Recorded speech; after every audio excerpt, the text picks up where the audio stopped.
This is Meagan Schipanski. I'm an associate professor in the Department of Soil and Crop Sciences at Colorado State University, and I'm going to give a very brief overview of some on-farm research we've conducted looking at adapting regenerative ag principles to the dryland systems of the High Plains. This research was producer-driven, it's systems-based, and working with producers that operate in a highly variable and low rainfall environment, but are still committed to improving soil health and sustainability goals while balancing short and long-term economics. And this is what I mean is pulling these together to think about what are the regenerative management systems and principles. I was very fortunate to work with an amazing team on a project here funded by NRCS, collaborators both at Colorado State University, Kansas State University, and an amazing group of producers who really guided the research questions and were incredibly generous with their time, their resources in this project. So our overall objective was to evaluate the potential of grazed cover crops to improve soil health and net profitability. The image here shows on the map where the circles are. Those are where the fields were, where we did the research. Most of those are in the 15 to 20 inch annual precipitation range. This range is typically, the crop rotation is 1 year of winter wheat and then a 14-month fallow period to store soil moisture and stabilize wheat yields. And so we were looking at different ways to diversify these rotations, and these producers were specifically interested in how do we adapt cover cropping practices to our water-limited environments. So all of the research then was conducted on farmers' fields. The farmers agreed, they designed and selected a single mixture that they all grew on their farms for the different years of the study, and that each field was then broken into 4 different blocks. The bulk of the area then was used for grazing in a rotational or stripped grazing format. And then within each of those blocks, we established these grazing exclosures and a small fallow area where cover crops were removed. So I'm going to talk about 2 different windows that we evaluated. So we did 2 years of each window where cover crops were planted in the spring, 1 year in March of that year, and then grazed early summer. It was a very short grazing window, only 30 days. And then there was a short fallow period before wheat was planted that fall. And then we followed those wheat fields until the following year and looked at yields. Here's an image of those spring planted fields. You'll see on the right there is the mixture dominated by cool season grasses, especially oats and barley. You'll see a little canola in there, a little flax, a little sunflower. But those crops matured really quickly at this time of the year, this early summer growth period, which meant excellent forage, but very short grazing period. However, also as the cattle moved through, we had excellent regrowth opportunity behind those cattle. The other window we looked at was after wheat harvest, so planting a cover crop in July or August. Grazing varied a lot across the farms, whether it started before or after the freeze or the frost, and grazing ended then sometimes late into the winter, and then those fields were planted to a summer crop the next year. So here's an image. The image on the left, you can see that these were now dominated by warm season grasses, especially things like sorghum and sorghum Sudan grass, sunflowers as well. Some of this image here shows cattle in their grazing before the first hard frost.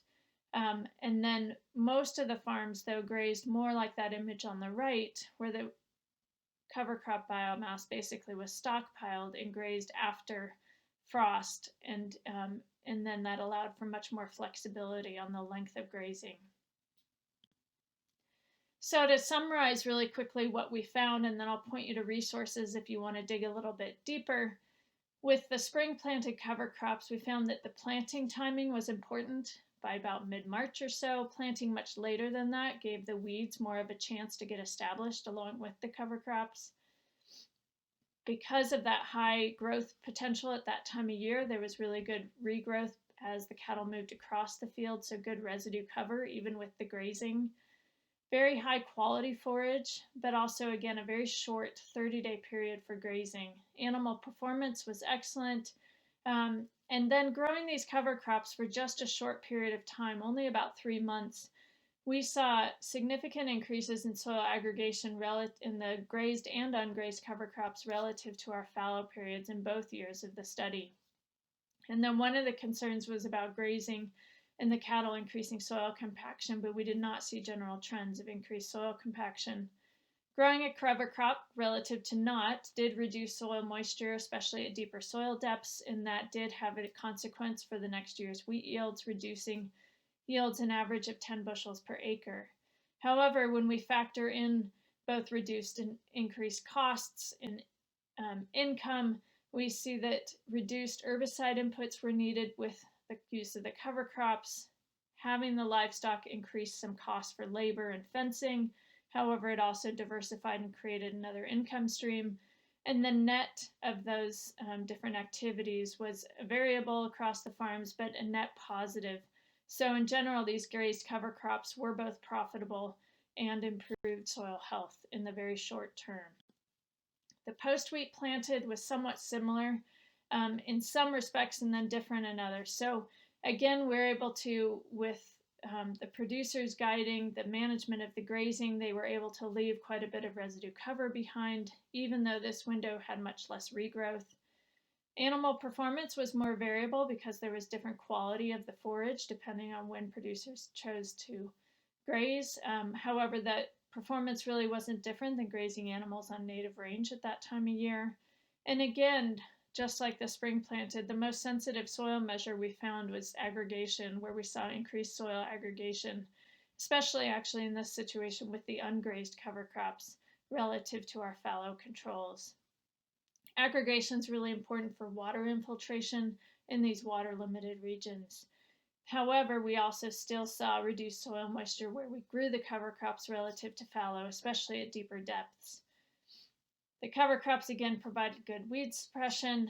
However, that post-wheat planting window was much more risky in terms of needing those late monsoonal summer rains, which can be more variable. And so depending on when that cover crop got planted and whether they received those rains or not, there was a higher risk of failure of the planting or insufficient growth to support grazing. And then there was also some concerns raised among some of increased potential for disease transmission of some of the species within the mixtures to nearby wheat fields, say of viruses and other diseases. So there's much more flexibility on timing in this window, but there's also more risks associated with it. So if you want to dig more deeply into some of the specific results and other things we measured, I encourage you to visit the website drylandag.org or send me an email. I'm really excited that some of these producers have then partnered with the Colorado Conservation Tillage Association to continue engaging in research to understand the long-term dynamics of these systems for soil health as well as profitability. Thanks for your time.